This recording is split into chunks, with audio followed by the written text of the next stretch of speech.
Good evening, ladies and gentlemen. This is Harry Muppet. We are casting the Go4SC2 monthly May Cup. Monthly Cup run in May, or actually is run in June, but is the May Monthly Cup. And I don't know how to say that and not have it sound a little bit dodgy, because monthly May Cup and May Monthly Cup and monthly Cup May, they don't have a ring to it. None of them do. So I'm just going to say monthly Cup. And it's the May Cup. It's a May Monthly Cup for the whatever. Here we go. Blue Protoss player. I think he was red last time. He's blue this time. So maybe it'll be a change of luck, because Hyun was blue the last two games and he won. So hopefully blue is a lucky colour and it gives Welmu some luck. And I realised I've used to call him Welmu, but I'm calling him Welmu now. I think Welmu is the correct way, even though the other way sounds a little bit cooler. But here is from the NRS clan, and so far he has been absolutely dominated by the 11-12 minute roach push. Hyun has done it both games. First game, Welmu just got steamrolled. The second game, he got out some Phoenix to try and counter them, and Hyun just got Hydras in addition to roaches. So I don't know. I really don't know what Welmu can do, but he's got to do something. There's got to be Immortals, there's got to be some very early gateway tech. Something. He's got to do something. Yeah. We'll see. If he doesn't figure out what to do, then it's going to be a 3-0, because Hyun is 2 games ahead. And speaking of Hyun, he's up the top left side. He is our red Zerg player.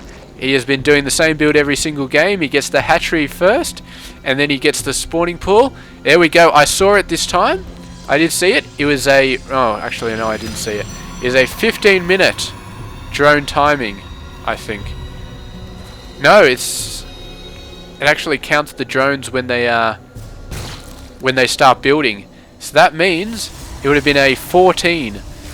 Is a 14 hatch and then a 14 pool. So that's actually standard. The 14 hatch and then 14 pool going on, and here we go. Talk about a counter for 11-minute roaches. The ultimate counter, 11-minute roaches, is apparently 3-minute cannon rush. I mean, how good can you get? Cannon rushing? And just why not? If you don't have an answer for a legitimate build, then just try cheese, man. Why the hell not? Try a cheesy build. The Zerg is going to have to cancel. He's going to have to run out of there. And that has thrown this entire build for the Zerg player, man. He's getting out a bunch of Hydras, but it's too late. The cannons are down. The Zerg player's getting a third base over there. But if the Protoss is smart, he will cannon rush that thing as well. And although the Lings are up now, so the Lings can counter the cannon rush. But he's going to move over there. He's going to have a look-see. I would not be surprised to see a cannon rush over here. At least something going down. But right now, that timing is out a bit. I don't think it's going to completely crush the 11-minute roach push, but it's definitely knocked it sideways. Oh, a little bit of a gap there. The probe doing the job there. He built the gateway. Here we go. The Ling's going to run in now. They're going to run into the corner. They're not going to be able to do much. They might be able to hit this hatchery from the corner and not be in range of the cannon, which might be bad. Where's the gateway? Oh, here's the gateway. The gateway's building now. So the Protoss player is in a bit of trouble there. Some Lings there. But the probe's coming out. They should be able to ward off these Ling forces. 3 Lings, not going to be able to do much. 1 Ling over here catching that probe, just chasing him away. Might have been trying to do a cannon, but you never can tell. And what do we got? We've got the Roach Warren still coming down. The Zerg is only off 1 base. He's just building his 2nd base now. So he's way behind on the economy in terms of his normal play. The Protoss is 6 workers ahead. And yeah, the Protoss has got the macro advantage. But maybe we'll just see a 15-minute roach push instead. But the Protoss, I think, has bought himself a couple of minutes. And these guys are being an absolute pain in the ass. There's 1 Zealot coming up here to try and deal with him, but the roaches, even without speed, should be able to just run circles around this Zealot. So if Hyun has micro, like I think he has, he should be able to keep this up, harass up for another few minutes. At least until the Stalker comes out and start wiping out these bloody little Lings. There we go. They managed to get 1 Ling, but they sacrificed... No, they managed to get 1 probe, but 2 of the Lings got lost. The downside of trapping a probe against the Nexus is that your forces have to stand next to it. And the Ling, that wasn't a very good idea, but he finally decided, you know what, screw it.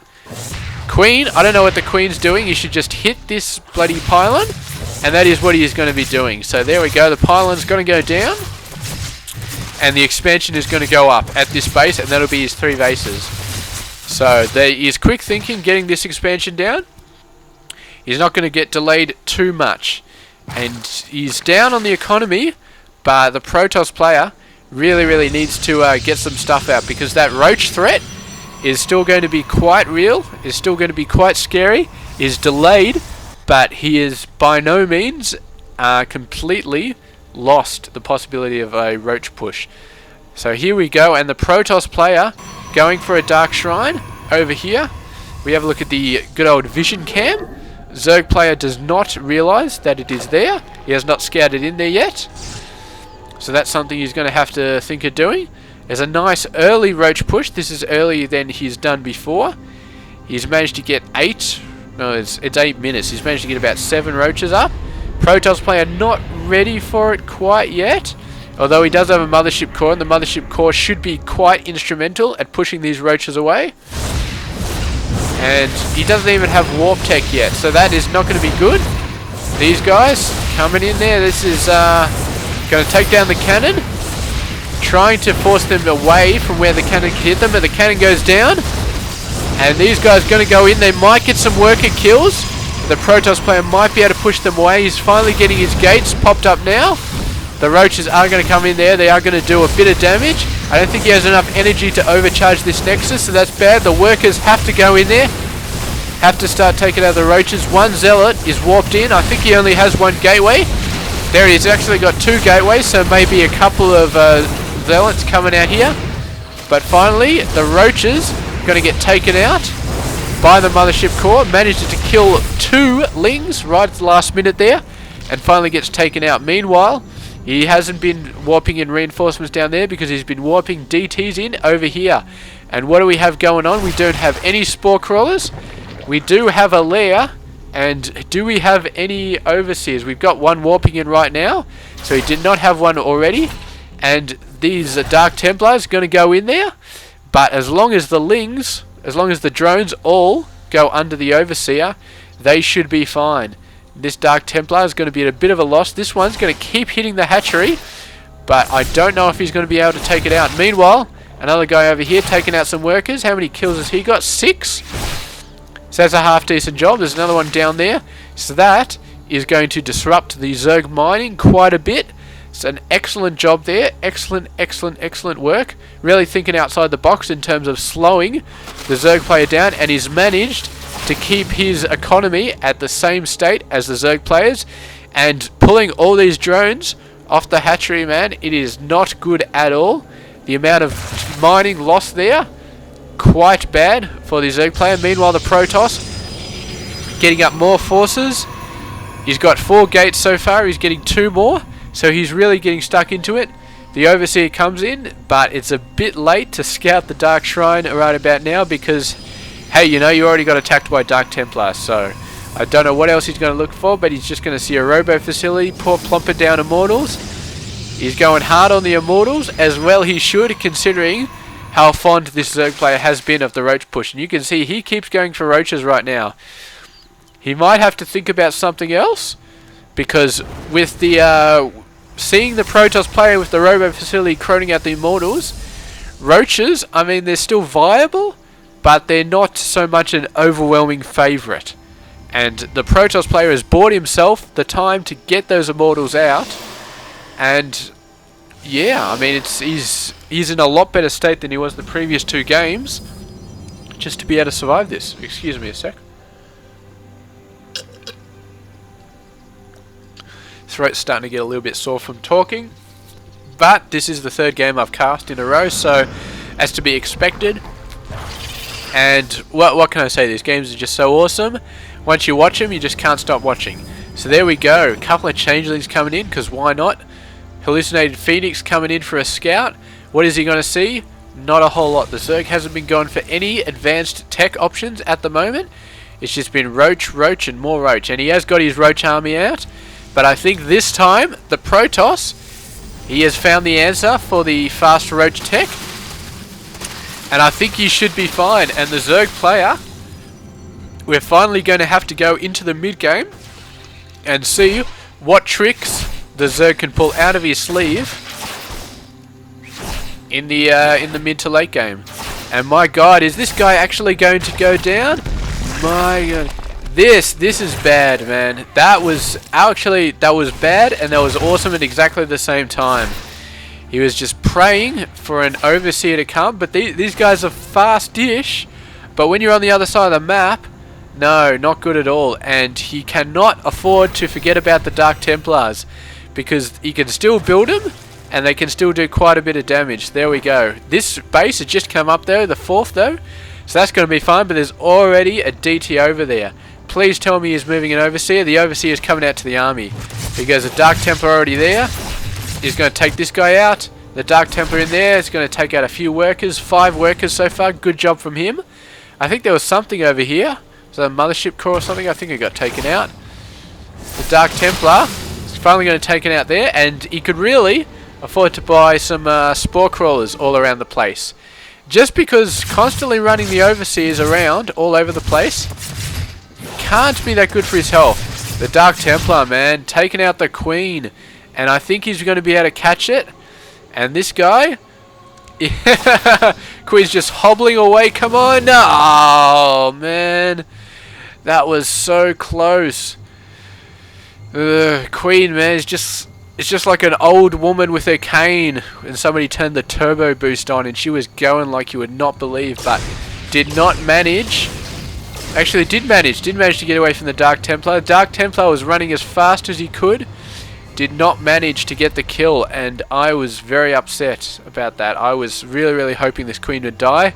But speaking of dying, man, Zerg player once again going for the huge army. The Terran player, sorry, not the Terran player, the Protoss player. I think the Protoss player had the advantage a couple of minutes ago when the Zerg had a fair army, but the Zerg does not have a fair army at the moment. The Zerg player has a massive army. And he's got a ton of lings mixed in there to counter all these stalkers. And the Zerg's just like, well, you built up, I'm going to build up even more. And the Protoss has neglected his zealot numbers here. He was not expecting the lings, he was just expecting roaches. And with some nice force fields, he managed to get some good counters on those lings, so he didn't get completely surrounded. He might still be in a decent shape here, but he's really got to get those stalker and immortal numbers up now. And I'd really like to see him get some more zealots up as well. And here we go. There's a beautiful drop there. Moved him straight into the overlords and going to drop him straight back into the main base. And the Protoss player, he's got to run through. But this ramp is going to work against him right now, because the Zerg will be able to hold him at this ramp. And he's not going to be able to get the attacks that he needs from this position. The Protoss player needs to move out. He needs to get these immortals in range of the roaches. It's not happening.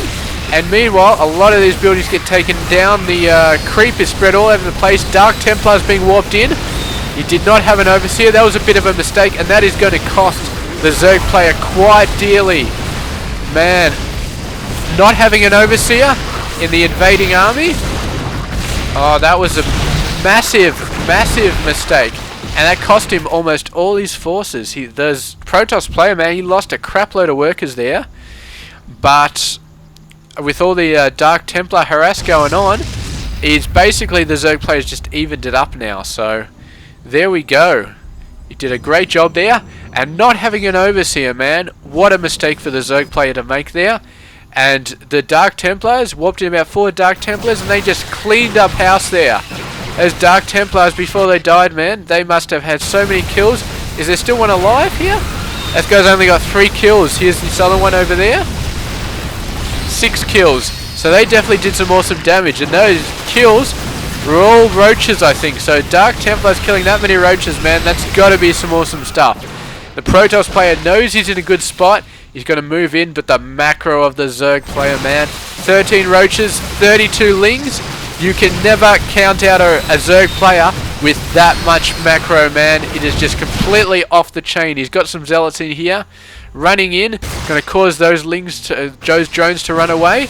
And he's trying to hit the macro. He's probably going to go into this base. The main army went into that base, scared off some of the drones. And the drone's really been cut down now. We'll see if that massive army he built is going to help him. I don't think it will. I really don't think so. Those units, I think those units may have already come out. The Protoss may have already taken them out. And Hyun, man, just, yeah, not able to do what he needed to do. And I'm actually confused because he was building up a crapload of forces. He had a massive amount of units being produced, and I'm not sure where they went because he had an army. Where is his army? Okay, alright. So at this point, these forces come in there. Protoss takes them out. He loses a few, but he's still got some DTs. So these forces are running away. So that's about 20 roaches or so. They're running away. They're going to join up with 13 roaches and 32 lings. Now that's a fairly decent army.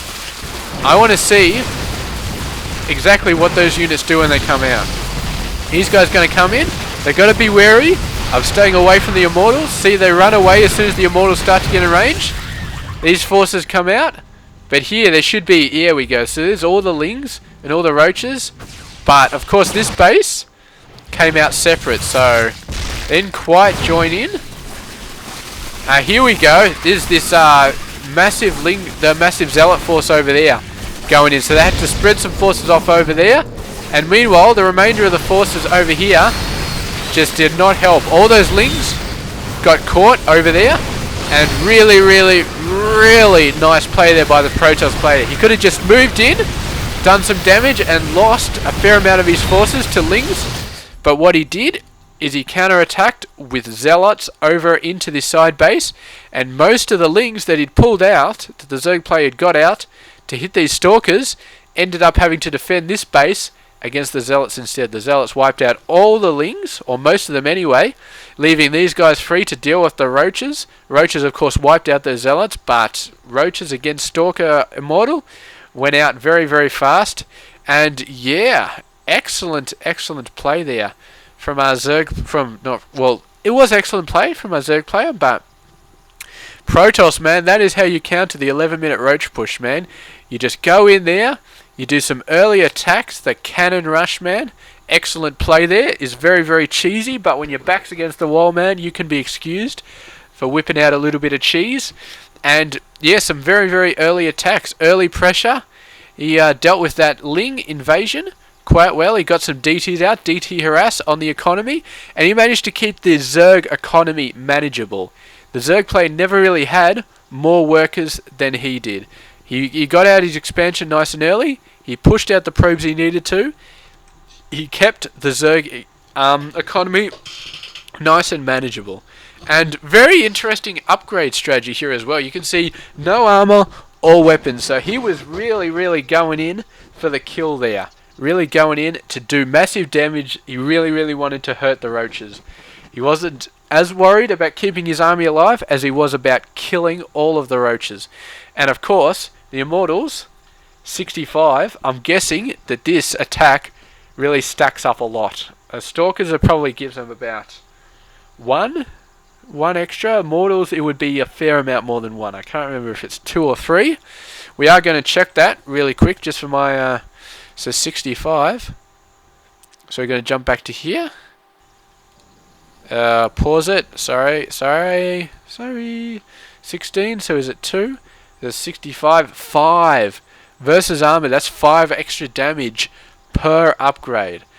So there's a hint for you. If you're going against roaches and you've got Immortals as your counter, upgrades, man, so good. 5 extra damage per upgrade. That is absolutely overpowered as all hell.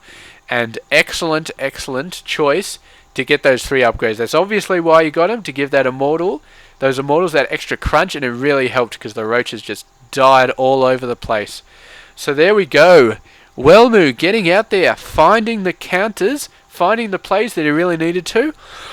I'm going on a bit now, but the cannon rush, the DT harass, and the massive amount of Immortals and Stalkers really countered the roaches. First he pushed him back, he's kept his economy down, and then he went in there with the right army composition.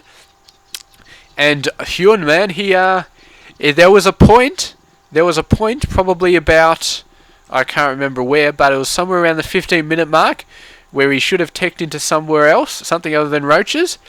When he saw the immortals coming out, where he maybe should have started to get some hydras out as well as the roaches. He didn't really do that. He got some lings, which was good, but the Protoss has some very nice micro force fields and stuff to take care of those lings. And it just didn't happen. So if I was Hyun, I would have teched into hydras at that point, got a lot of hydras, and that might have helped him, but he didn't do that, and the Protoss player got the win. So congratulations to Welmu for fighting back and taking the series to 1-2. Hyun still needs only one game to win, but he's no longer clear and free in the field. He's got the Welmu pushing against him. He's got the freaking hearth. I can't remember what the damn word is. Momentum. The momentum is going against Hyun. Welmu's got the momentum and he's pushing it around, and we're going to see if he can keep the momentum going his way.